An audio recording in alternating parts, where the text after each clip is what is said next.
Бәріне сәлем. Бүгін бір жақсы бизнесқа 10 миллион теңге инвестиция жасауға шықтым. Ол жердегі басты ниетім әрине жақсы табыс жасау, бірақ сонымен қатар ол бизнесті жасап жатқан кісі өзінің кәсібін жүйелі, мақсатты, тоқтамай дамытып жатыр да, сондықтан ол кісімен мен ұзақ уақыттық серіктесте болғым келеді.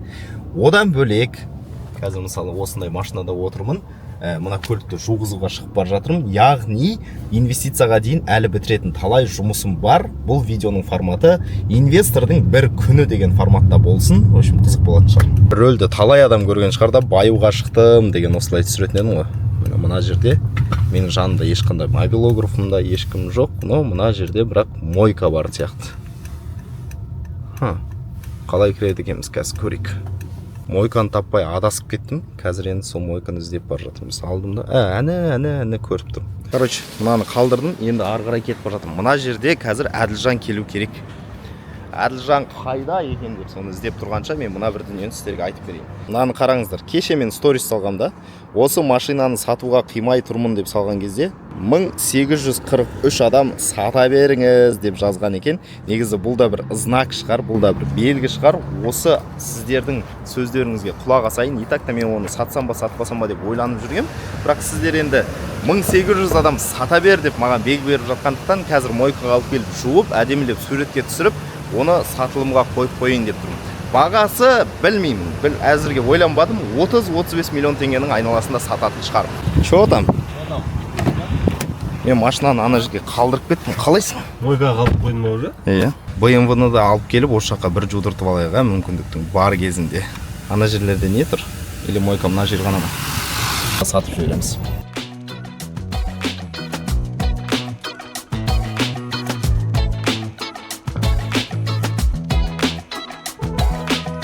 Екінші машинаны алуға шықтым. Бірінші жаңа майбықтың ішіне кілттің бәрін тастап кеттім. Аймараның машинасын алып, соны да жуып қояйық. Бұл екеуін де мен негізі жақсы көремін. Мен машиналарды айтып отырмын, жақсы көремін. Сатып алған кезде мен оларды сатамын, басқа деген оймен алған жоқпын. Бірақ қазір міне шыны керек, анандай сөз бар ғой, найы қалса дейді ғой. Қазір сол ақшаларды одан да инвестицияға салсам ба деген пікірмен соңғы 1-2 ай жүрмін. Сондықтан мен ұзақ ойланып шешімді асықпай қабылдайтын адамын, сол шешімге қазір келген сияқты.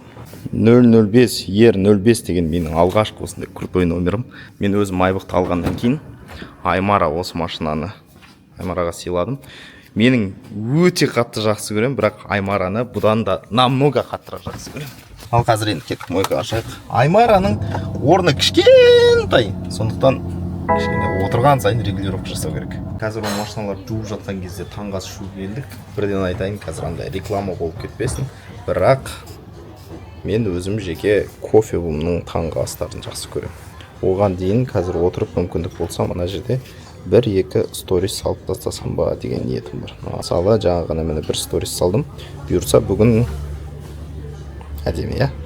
Осы моментте мен қандай компанияларға инвестиция жасайтынын айтып қалайыншы. Қор нарығын білесіздер, акциялар туралы. Оның бөлек бір зерттеу бар. Облигациялар бар, оның бөлек зерттеу бар. Одан бөлек жылжымайтын мүлікті қазір зерттеу үшін, одан бөлек қазір мысалы егерде бір бизнестарға инвестиция жасап жатсам, кемінде 10 миллион теңгеден бастап инвестиция жасаймын. Бұл бір. Екінші критерий, ол кісінің бизнесі анандай бір рет ақшаны салып, міне курс жасап көтеріп шығып кететін емес, ол жүйелі болу керек. Яғни осыған дейін ол не істегенін білетін, барлық цифралары, сандары бар. Кейін болашақта осы сандарды кішкене прогнозируем дейді ғой, сандарды болжай алатындай деңгейде болу керек. Үшіншіден, оны жасайтын адам, сол адамның адамгершілік моменттерін барлығын асықпай жүріп қарауым керек. Олардың барлығын өтіп алғаннан кейін әрине документтерді тексереміз. Ол адамның қарызы жоқ па, ол налогтарын дұрыс төлейді ма, өзінің океттары сәйкес келеді ма, ол адамның товарларын бәрін документтері дұрыс па, и так далее. Солардың барлығын тексереміз, бірақ бастысы бағанағы үш критерийді өзіме әзірге қолданам. Асықпай бұны да үйреніп келе жатырмын. Бірінші машина енді түсіруге шықтық. Енді мен дейтін суретті керемет түсіре алмаймын, сондықтан барлығын Әділжан түсіреді мына жерде. Осыған түсіріп ойлап қалам да, сатпай қояйын ба. Себебі шыны керек, бұның ақшасы маған прям қатты керек болып тұрған жоқ қазір. Просто инвестицияға салсам деген ойым болған ғой. Әйтпесе маған ұнайтын. Бірақ мен уже айдап бұрынғыдай восторг деген жоқ. В общем, машинаның тіліктерін барлығын бітірдік, бірақ теннисқа кішкене кешігіп бара жатырмын. Ал жолда мына мастер кофедан мынандай черри брю деген болады. Ұйқыларыңыз ашылмай қалса, жалпы негізі кім кофені ұнатады? Мен осы черри брюді жақсы көремін. Бүгін сәтті сәрсенбімен 790 теңгеге алдым. Жоспар бойынша 1 сағат тенниста, бірақ енді кіріп шығу бар, барлығы 1,5 сағатқа созылады. Ол теннис болатын күндері мен настроением керемет, себебі қазір теннисті бұрынғымен салыстырғанда жақсырақ ойнап келе жатырмын. Техникам да жақсы. Өткенде мысалы подача қабылдауды үйрендік, қазір подачаны беруді үйренеміз. Осылай өзімнің денсаулығымды тенниспен және гольфпен ұстап жүрмін десе болады. Және жаяу кішкене жүремін. Ал сіздер пока ойларыңызды жазыңыздар. Мен қандай дүниеге инвестиция жасаймын деп жатыр екенмін, соны ойлаңыздар. Сонымен қатар қай жерден кофе ішесіздер, гольф ұнатсаңыздар біздің гольф стейшнға жалпы комментарийда өздеріңіз пока мен теннисқа кіріп шыққанша аты үшін жаза беріңіздер. Сағат мына жерде міне 12:50. Теннис 13:00 басталады. Мен барып киім ауыстыруыма примерно 5 минут кетеді, бірақ жеткеніме примерно 6 минут кетті, 7 минут кетіп қалуы мүмкін. 5 минутқа жететін шығармын бұйырса. В общем, осы видео 5000 лайк жинаса, онда мен теннистан турнирға қатысамын. Теннистан турнирға қатысу деген оңай емес, көп дайындық керек, көп уақыт бөлу керек. Бірақ жинаңыздар, өзіме осындай челлендж болсын, бір-бірімізді осылай дамуымызға көмектесейік. Біздің теннис Назарбаев университетте. Ал мен Назарбаев университетте оқығанмын, сондықтан кішкене ностальгиямен барамын бұл университетке. Университетке кіріп бара жатырмыз. Мына жерден бір охранник қарау керек, бірақ менің уже машинеме үйреніп қалған сияқты.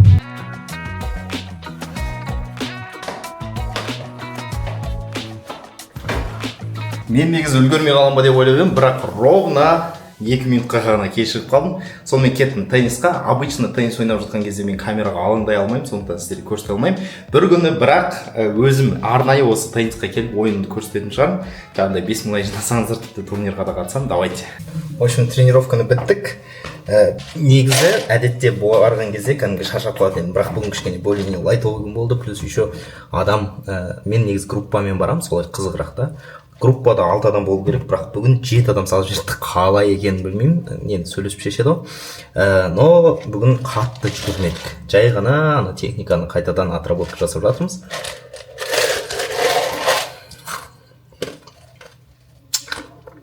Жақсы.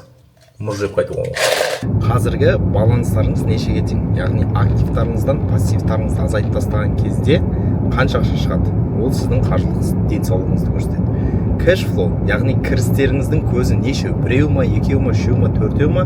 Шығындарыңыздың көзі нешеу? Біреу ма, екеу ма, үшеу ма, төртеу ма? Ақшаңыз қай жерден келіп, қай жерге кетіп жатқан нақты білу керек. Төртіншісі, ақша көбейту стратегиясын таңдайсыз. Не капитал көбейтесіз, не кіріс көбейтесіз, cash flow көбейтесіз. Екеуі де жаман емес стратегия. Немесе екеуін комбинировать етіп алып жүру керек. Сол кезде екеуінен де чуть-чуть артқа кету керек болады. Екеуінен де потенциальный кірісті чуть-чуть азайтуға керек болады. Бірақ зато общий капиталының жақсы өседі. Бәке, қазақта жақсы сөз бар. Өзіңнің әйеліңнің рұқсатынсыз инвестиция жасама деген сөз бар. Әйеліне бата ал. Әйеліңнен рұқсат алып, содан кейін ғана ақша салу керек деген сөз бар. Бүкіл ақшаның барлығына сенің әйелің жауап береді. Сондықтан да аймарасыз мен ешқандай инвестиция жасай алмаймын. Қазір мына жақта кездесеміз, сол жігіттер мен қыздармен 10 миллион теңге ақша салайын деп жатырмыз. Так, нотариус қайда? Міне. Нотариус міне тұр екен. В общем, міне Ильяспен кездесіп жатырмыз. Осы кісінің, осы жігіттің компаниясына ақша саламыз, бұйырса екеуміз де байымыз деп жатыр. Пристегнитесь, мы взлетаем деген. Ива.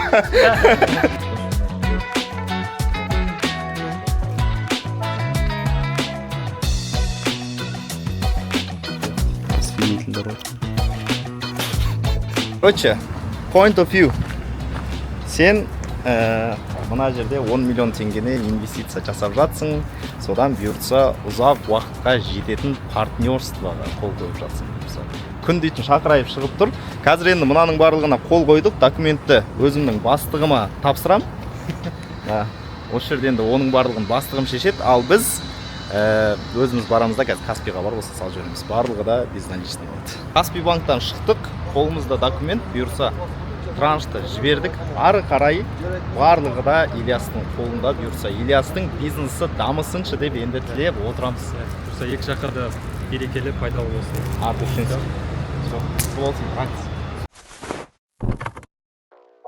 Мына жерде көріне ме екен? мына бір гольфтың клюшкаларын барлығын алып алдым. Қазір гольфқа шығып бара жатырмын бұйырса. Өткенде, давай Әділет. Бұйырса, Әділет дейтін кешегі блог жасап жатыр. Өткенде таңертең дейтін, түнде енді бек ойнағам шыны керек. Таңертең дейтін, ұйқылы ояу тұра алмай, сосын жазып жібергем, бүгін дейтін, давайте гольфта шегерейікші деп. Сол кезде өзім қатты ыңғайсызданып сезініп қалдым. Бірақ енді бір шетінен түсіну керек, ол гольф деген біреу үшін емес қой, мен өзім үшін ғой, сондықтан екінші ондайды жасамаймын деп ойлаймын бұйырса. Мына бір машинаны уже бәріңіз танып қалған боларсыздар. Осымен жүремін обычно. Енді ана байқа Аймаранікі ғой, Аймара маған обычно машинесін жиі бермейді. Cherry Iced Tea деген чай шығыпты. Бұрын Cherry Brew алатын едім. Cherry Iced Tea чай шығыпты, соны барып алып кетейін деп тұрмын жолға. Ең бірінші дәм көрейік.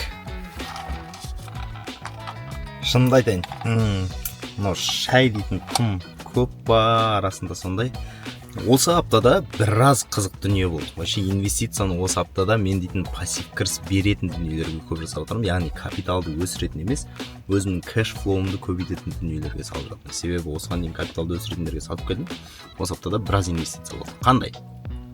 Өткенде бір облигацияның стористі салғам, нәрсеге салып қойыншы. Өткенде бір облигацияның погашение уақыты келді да, ол маған ақшамды қайтарып берді. Бірде 370 миллион ба, сондай үстіне сосын 30 мың теңге қосымша табысын берді. Сол бір айдың ішіндегі табысқа. Соны қостым да мен 1 миллион 400 мың теңгеге басқа облигация алдым. Ол бір. Одан кейін қазір Солваның тағы бір облигациясы шығып жатыр. Оған 2 миллион теңгеге заявка қалдырып қойдым. Одан кейін тағы 1 миллион теңгеге мен тағы да облигация алдым. Яғни 4 миллион теңгеге облигация алған екем. Одан бөлек кеше 1716 теңге, ол где-то 510 доллар, 1716 доллар, 885 мың теңгеге Realty Income деген сатып алдым. Ол рейт, яғни Америкадағы недвижимостьтің кішкентай бөлігін сатып аламыз. Сол үшін бізге ай сайын дивидендтар беріп тұрады. Одан бөлек кеше 10 миллион теңгені тағы да кәсіпке салдым. Яғни олардың барлығы маған пассив кіріс беріп тұрады. Мынандай бағасы өседі, капитал өседі дегенмен мен қатты ол жерде не заморачиваюсь. Олардың барлығы маған тұрақты ақша беріп тұрады. Ол маған не үшін керек десеңіздер, мен енді сабақ беремін ғой, бірақ сабақ беретін уақыттарда ақша табамын. Бірақ сабақ бермейтін уақыттарда маған тоже ақшаның түсіп тұрғаны не помешает, себебі мен олардың барлығын реинвестиция жасаймын. Ал сабақтан түскен ақшалардың барлығы маған өмір сүруіме былайда жетеді, ал ана ақшаларды мен реинвестиция жасаймын. Сол үшін керек. Так, мына жердің енді эстетикасын көрсетпеуге болмайды. Қазір мына кісілер маған анандай сұрауы мүмкін, ой деп сұрауы мүмкін, сондықтан пока что мүмкіндіктің барында түсіріп аламын. Примерно менің үйімнен 35 минутта жерде шығады.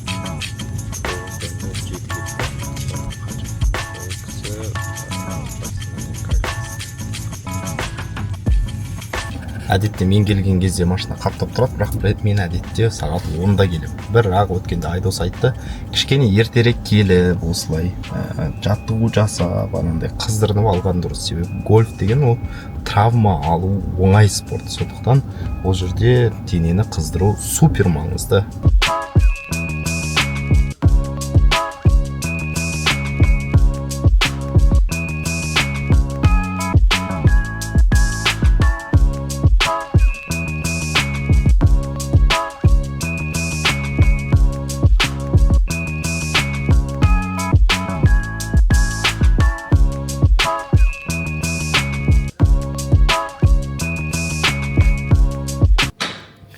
Мына жерде қазір таң атпастан мына жігіт видео жасап отыр. Қалай жатыр?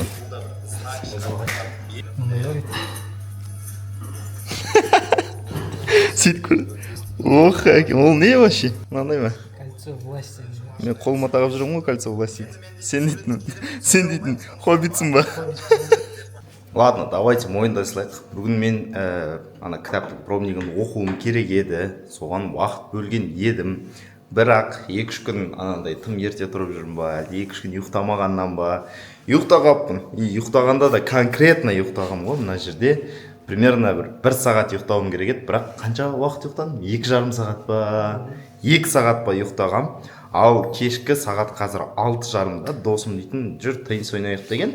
Сол енді мен андай тек қана аквариумның ішінде жүзіп жүрген балық сияқтымын да, реальный өмірді көрмегем теннис, ешкіммен ойнап көрмегем теннис.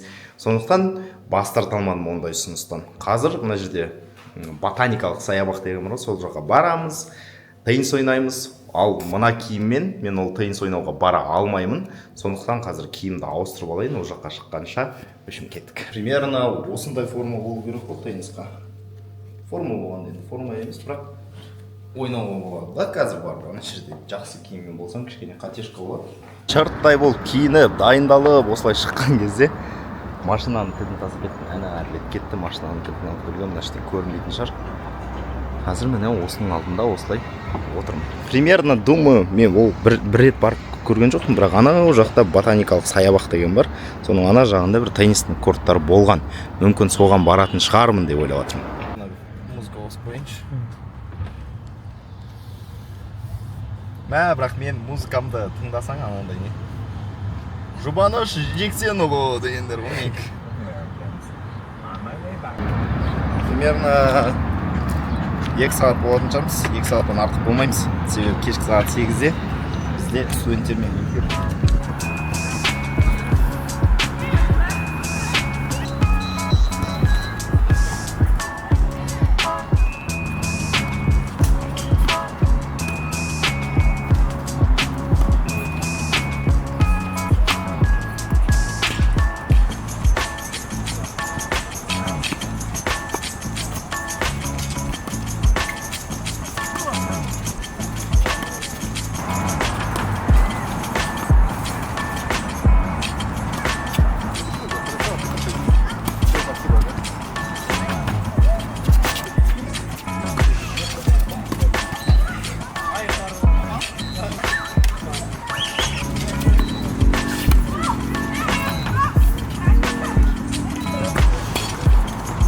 Жақта кесек кісілер өзі ойнап жатыр екен.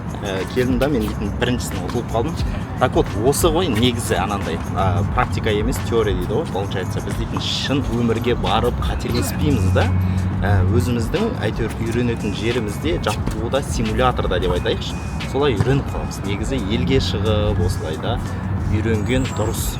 Кез келген салада бизнес жасасаң да, инвестициямен айналсаң да, кәдімгі реальный өмірде үйренген кішкене өзгешеліктер болады, содан тәжірибе жинау керек. Қазір бұйырса екінші, үшінші ойын. Қанша рет ұтыламын білмеймін, бірақ ұтамын деген ойдан біреуін. Жалпы негізі студенттерім келген кезде анандай моментті түсіндіргім келеді да, бәріміз ақша тапқымыз келеді, дұрыс па? Бәріміз бай болғымыз келеді. Бірақ бай болу үшін ол қырып ақша таба беру жақсы, жаман емес. Бірақ ол жеткіліксіз. Одан кем емес маңыздылығы бар дүние, тапқан ақшаны қайда жаратам? Қазақта айтып бар ғой, анандай берекелі деген сөз бар да. Қалай соның басын құрастырып берекелі етем деген дүние супер маңызды. Соны үйрену керек. Біз сабақта как раз таки соны үйретеміз да. Содан кейін бастай салып мен анандай дүниені айтамын. Сен осы курсқа үйреніп қалады да барлығы да. Курс деген қазіргі 21 ғасырдың наркотигі болды ғой. Мына курстан қазір оқимын, одан нәтиже болмаса ана курстан оқимын, нәтиже болмаса мына курстан оқимын, нәтиже болу керек. Вот, адам білімді бір қысқа уақыттың ішінде қазір бір нәтиже көріп қалам деп алады да. Ондай алмау керек. Білім деген дүние ол қысқа уақытта нәтиже көріп қалатын емес қой. Білім деген ол пазл, бізден жаңа тұлға жасайтын пазл да. Мен мына курстан үйрендім, пазлдың бір бөлігін жинадым. Мына кітапты оқыдым, екінші бөлігін жинадым. Мына дүниені үйрендім, үшінші бөлігін жинадым. Содан кейін сол жиналып мен жаңа адам болам.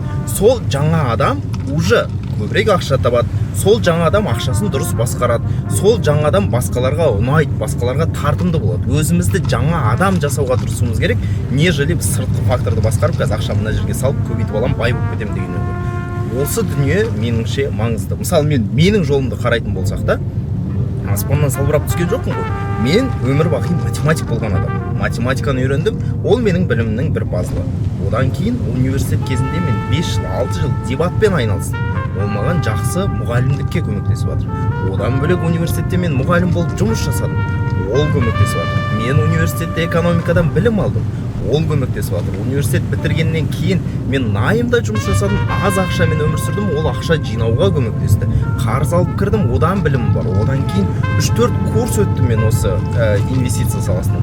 Ол көмектесті. Талай кітап оқыдым.